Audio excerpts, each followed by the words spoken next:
நிச்சயமா அவர் வந்து நம்ம ஒரு அளவுக்கு மேல பயன்படுத்த முடியாதுங்கிறது அவருக்கு புரியும். ஆனாலும் ஹெல்த் வைஸ் கொஞ்சம் இடைஞ்சலா இருந்திருக்கு. ஒரு ஃபைட் சீன், அந்த ஃபைட் சீனை மழையில எடுத்திருக்காங்க. திடீர்னு அன்னைக்கு ராத்திரி வந்து அவருக்கு பயங்கரமான வயிற்று வலி. அங்கே போய் உடனடியாக ஸ்கேன் பண்ணி பார்க்கும்போது தான் தெரியுது அந்த நரம்பு வந்து ஏதோ ஒரு சின்ன பிரச்சனைங்கிற மாதிரி சொல்கிறாங்க. ஆக்சுவலாக லோகேஷ் என்ன பண்ணியிருக்கிறாரு, ஆரம்பத்திலேயே பல பேர் எச்சரித்தாங்க, வேண்டாம் சார் ஒரு படத்தையோ கதையோ சரியாக பண்ணலை, அவ்வளோதான். அங்கே காவலுக்கு வந்திருந்த ஒரு போலீஸை போட்டு அடி பின்னிட்டானுங்க. ஐயோ,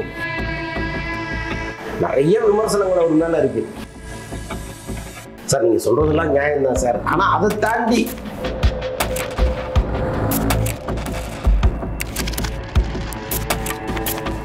பேப்பர் வெயிட் சேனல் நேயர்களுக்கு வணக்கம். ஸோ இன்னைக்கு நம்மளோட மூத்த பத்திரிகையாளர் அந்தணன் அவர்கள் தான் வந்து இணைஞ்சிருக்காங்க. ஃபர்ஸ்ட் அவரை வெல்கம் பண்ணிடுவோம். அண்ணா வணக்கம். வணக்கம். வணக்கம். எப்படி இருக்கீங்க? சிறப்பாக இருக்கேன். சூப்பர். ஸோ ஆரம்பமே வந்து என்ன அப்படின்னா சூப்பர் ஸ்டாரோட உடல்நிலை பற்றி தான் வந்து கேட்கணும்னு இருந்தேன். ஏன்னா அவங்களோட ஃபேன்ஸ் எல்லாருமே வந்து ரொம்ப சோகத்தில் ஆழ்ந்துட்டாங்க அப்படின்னு வந்து சொல்லலாம். ஸோ அதுக்கு இன்னொரு ஒரு காரணமும் இருக்கு. அவருக்கு இந்த மாதிரி ஒரு நிலைமை ஏற்பட்டதுக்கு கூலி படப்பிடிப்பில் நடந்த ஒரு சம்பவம் அப்படின்னு வந்து சொல்றாங்க. என்ன நடந்தது கொஞ்சம் டீட்டெயில்டாக சொல்லுங்க. இல்லை, பொதுவாகவே கூலி படத்தில் வந்து ஒரு இந்த படப்பிடிப்புக்கு வந்ததுலேருந்தே இப்போ லோகேஷ் கனகராஜ் ரொம்ப ஃபாஸ்ட்டாக ஒர்க் பண்ணுறவர், இன்னொன்று ஏற்கனவே விஜய் வச்சு ஒர்க் பண்ணவர், அந்த ஸ்டைல்லேருந்து மாறுறதுக்கு கொஞ்சம் டைம் எடுக்கும். ஏன்னா இப்போ ரஜினி இதெல்லாம் அவருக்கு தெரியும்.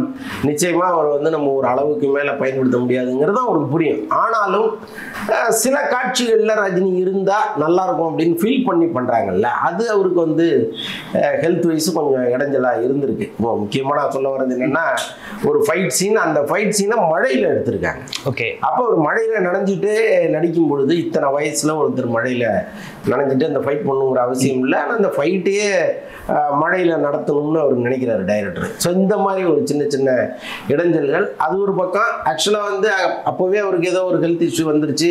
சென்னைக்கு வந்துட்டாரு, ஒரு வாரம் அப்புறம் ஷூட்டிங்கை தள்ளி வச்சாங்க. அப்புறம் அங்கே மழை வந்துச்சு, அப்புறம் திரும்ப போய் அங்கே ஹோட்டலில் தங்கியிருந்தார். ஸோ இந்த மாதிரி போச்சு. எப்போவுமே வந்து இப்போ ரஜினி மாதிரியோ அல்லது மற்ற கொஞ்சம் ஏஜ்டு பர்சன்லாம் வீட்டு சாப்பாடு சாப்பிடுவது தான் நல்லா. இப்போ வெளியூர்களுக்கு நீங்கள் போயிட்டீங்க, அவுட்டோர் ஷூட்டிங் போயிட்டீங்கன்னா அங்கே வந்து உங்களுக்கு நினைச்சா பண்ணலாம். எவ்வளவோ அவருக்கு லட்சக்கணக்கான ரசிகர்கள் இருக்காங்க.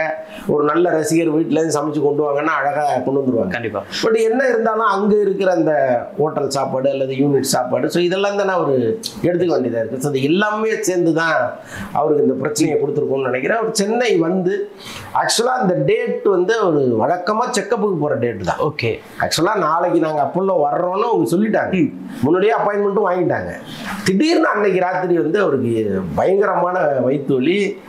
ஒரு கட்டத்தில் வந்து இனிமேல் தாக்கு பிடிக்க முடியாதுங்கிறதுனால கிளம்பி ஒரு நள்ளிரவில் போகிறாங்க.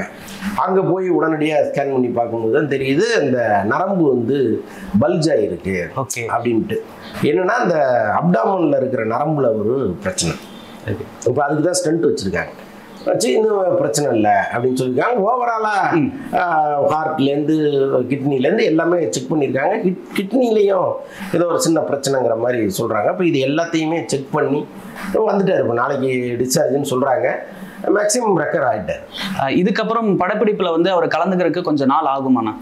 நிச்சயமாக ஆகும். ஆக்சுவலாக லோகேஷ் என்ன பண்ணியிருக்கிறாரு, ஆரம்பத்திலேயே ரஜினியை வச்சு ரொம்ப ரெகுலராக எடுக்கிறது கஷ்டங்கிறத புரிஞ்சுக்கிட்டு ரொம்ப அழகாக கேப் கொடுத்து தான் அவருடைய ஷெட்யூலே உள்ளே கொண்டு வந்திருக்காரு. அது வரைக்கும் ஷூட்டிங் ரன் ஆகிற மாதிரி தான் ஒரு பிரேக்கிங் ஒன்று அவர் போட்டிருக்காரு. இப்போ மற்ற ஆர்டிஸ்ட்டை வச்சு எடுக்கலாம், திடீர்னு ஒரு நாள் ரஜினி வருவார், ஒரு 5 நாள் எடுக்கலாம், மறுபடியும் மற்ற ஆர்டிஸ்ட்டை வச்சு எடுக்கிறது, அப்புறம் ஒரு 5 நாள், இப்படி தான் வந்து அவர் பிளான் பண்ணியிருக்காரு. ஸோ அதனால ஷூட்டிங்க்கு இந்த இடையூறும் வராதுன்னு சொல்றாங்க. பட் சொல்ல முடியாதுல்ல, நம்ம உடம்பு தானே. இப்போ அவரோட உடல்நிலை எப்படி இருக்கு? இப்போதைக்கு டாக்டர்கள் சொல்றது இல்ல, டிஸ்சார்ஜ் பண்ணிடலாம், ஒன்றும் பிரச்சனை இல்லை. இருந்தாலும் அவங்க அட்வைஸ் பண்ணுவாங்க, சார் இது பண்ணாதீங்க, இது பண்ணாதீங்க, இப்படி இருங்க அப்படி இருங்கன்னு சொல்லுவாங்க. அதுக்கேற்ற மாதிரி இருக்கும், அதுதான் முக்கியம். இப்போ மறுபடியும் வந்து படப்பிடிப்புல வந்து கலந்துக்கிட்டாலுமே முன்ன மாதிரி இருந்த ஆக்டிவ் அவர்ல வந்து இருப்பாரானா? ரஜினியை பொறுத்தளவுக்கு எப்பவுமே நாம ஒன்று கணக்கு பண்ணோம்னா அது வந்து அவர் அடிச்சு தூள் பண்ணிட்டு வர்ற ஒரு கேரக்டர். இப்போ ரஜினியை வந்து நம்ம நீண்ட காலமா இதோட முடிஞ்சு போயிட்டாரு, இனிமேல் ரஜினியினுடைய சாப்டர் க்ளோஸ், அவர் சினிமாவில் அவ்வளோதான் இப்படின்னு சொன்னவங்கள நான் நிறைய கேட்டிருக்கேன். அப்படி ஒரு கால்குலேட் பண்ணவங்கள அவர் பிரேக் பண்ணிட்டு தான் வந்திருக்கிறாரு ஒவ்வொரு முறையும். ஸோ அதனால இந்த முறையும் அவர் வருவார்னு தான் நான் நினைக்கிறேன். ஏன்னா அவருக்கு வந்து இந்த சினிமா தான் சுவாசமே. இப்போ இதை நீங்கள் நிறுத்திக்கிங்க வேண்டாம்னா அது ரொம்ப கஷ்டம் இல்லை. சினிமா தான் அவருக்கு எல்லாமே. இப்போ சினிமாவில் ஒரு ஓட தான் அவரை நல்லா வச்சுக்க முடியும். ஸோ அப்படிப்பட்டவர் வந்து இல்லை நான் ரெஸ்ட் எடுக்க போகிறேன் உட்காந்துருக்கேன் அப்படின்லாம் எப்பவுமே சொல்ல மாட்டார். ஆனால் இந்த ஆக்டிவிட்டி அந்த ரொம்ப ஃபாஸ்ட்டான ஒரு ஆக்டிவிட்டி வேணால் குறைச்சிப்பதற்கு வாய்ப்பு. ஒவ்வொரு படத்துக்குமே வந்து பார்த்தோம் அப்படின்னா சினிமாவில் வந்து ஒரு சென்டிமெண்ட் சொல்லுவாங்க. நம்ம தமிழ் சினிமாவே வந்து ஒரு சென்டிமெண்டால வந்து நிறைஞ்சது தான். ஸோ கூலிக்கும் அப்படி ஒரு சென்டிமெண்ட்டு இப்போ கனெக்ட் ஆகிருக்கு. அதை எப்படி பார்க்குறீங்க? அது எப்பவுமே இருக்குங்க. இப்போ காளின்னு ஒரு படம் வந்துச்சு.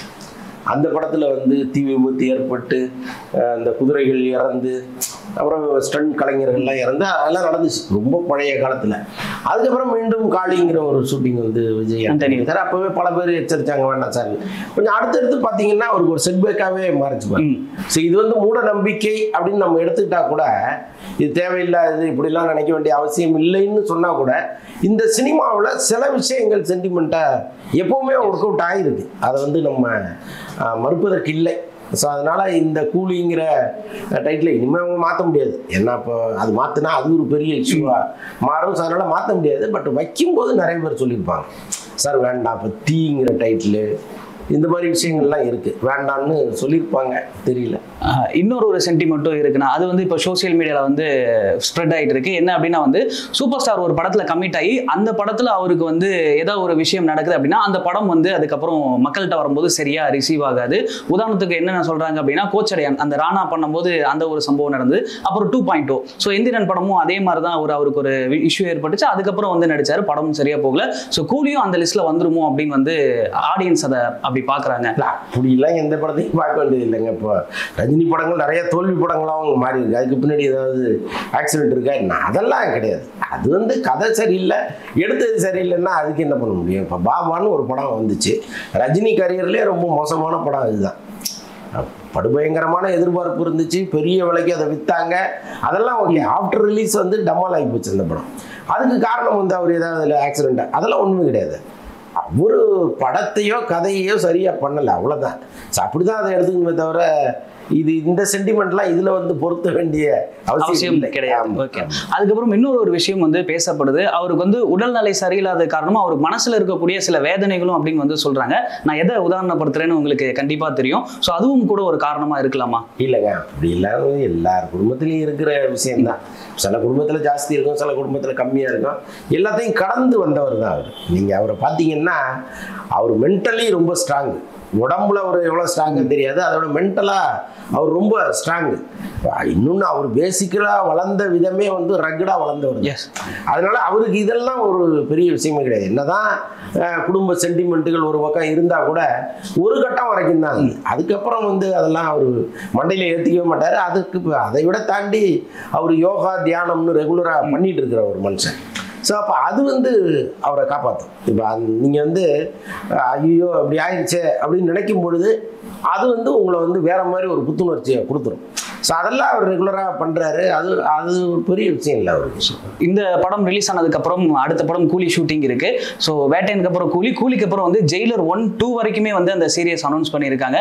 ஸோ சூப்பர் ஸ்டார் ரஜினிகாந்த் அவர்களோட இப்போ இந்த உடல்நிலை இப்படி இருக்கனால இந்த படங்கள்லாம் டிலே ஆகிறதுக்கான வாய்ப்பு இருக்கானா? சொல்ல முடியாது.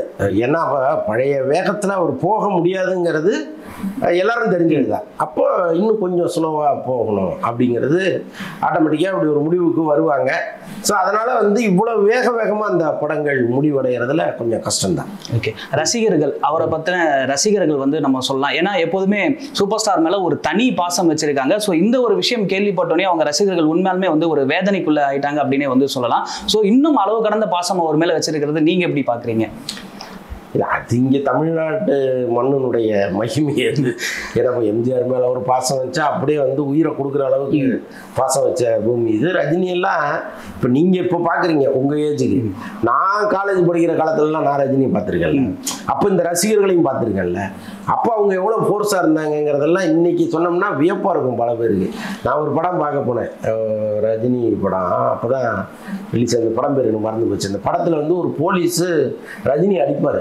ஓகே. அங்கே காவலுக்கு வந்திருந்த ஒரு போலீஸை போட்டு அடி பின்னிட்டானுங்க. ஐயோ. அவரு கதறிட்டு ஓடுறாரு, எங்க தலைவனை எப்படா நீ அடிப்பன்னு அந்த போலீஸ். ஆமா. ஸோ அந்த மாதிரி குரூப் அது. மண் சோறு தின்னது, கெடா வெட்டினது, ரஜினி படம் வரணுங்கிறதுக்காக மண் சோறு சாப்பிட்டவங்க எல்லாம் இங்க இருக்காங்க. அவ்வளவு பாசத்தை பொழிகிற ஒரு கூட்டம் ஒண்ணு அவர் பின்னால எப்பவுமே இருக்கு. இப்ப ரஜினின்னு தான் நிறைய விமர்சனங்கள் அவர் மேல இருக்கு. நம்மளே பலமுறை விமர்சனம் பண்ணியிருக்கோம், ரொம்ப வந்து சுட்டி காட்டியிருக்கோம். ஆனாலும் அவர் மீது எல்லாத்தையும் அவங்க சில ரஜினி ரசிகர்கள் மட்டும் பேசியிருக்காங்க. சார் நீங்கள் சொல்கிறதெல்லாம் நியாயம்தான் சார், ஆனால் அதை தாண்டி எங்களுக்கு அவர் மேலே வந்து ஒரு அன்பு இருக்குது சார், இதெல்லாம் நாங்கள் காதில் வாங்குறதே இல்லை, நீங்கள் என்ன வேணாலும் சொல்லுங்கள், ரொம்ப ஜென்யூனாக பேசுகிறவங்களாம் இருக்காங்க. எங்களுக்கு அவர் மேலே வந்து ஒரு பெரிய தீராத அன்பு இருக்குது, ஒரு வெறி இருக்குது, அவர் என்ன பண்ணாலும் நாங்கள் ஒத்துப்போம், அது தப்பாக கூட இருக்கட்டும் அப்படின்னு சொல்கிறவங்கலாம் இங்கே இருக்காங்க. ஸோ இப்போ அவங்களுக்கு வந்து இந்த செய்திங்கிறது பெரிய ஷாக்கிங்கான ஒரு செய்தி தான். ஓகே. ஆனால் ஸோ இவ்வளோ நேரம் வந்து கேட்ட எல்லா கேள்விகளுக்கும் வந்து ரொம்ப சிறப்பாக பதில் சொன்னீங்க. ஸோ இன்னொரு நேர்காணலில் வந்து சந்திருப்போம். நன்றி. நன்றி.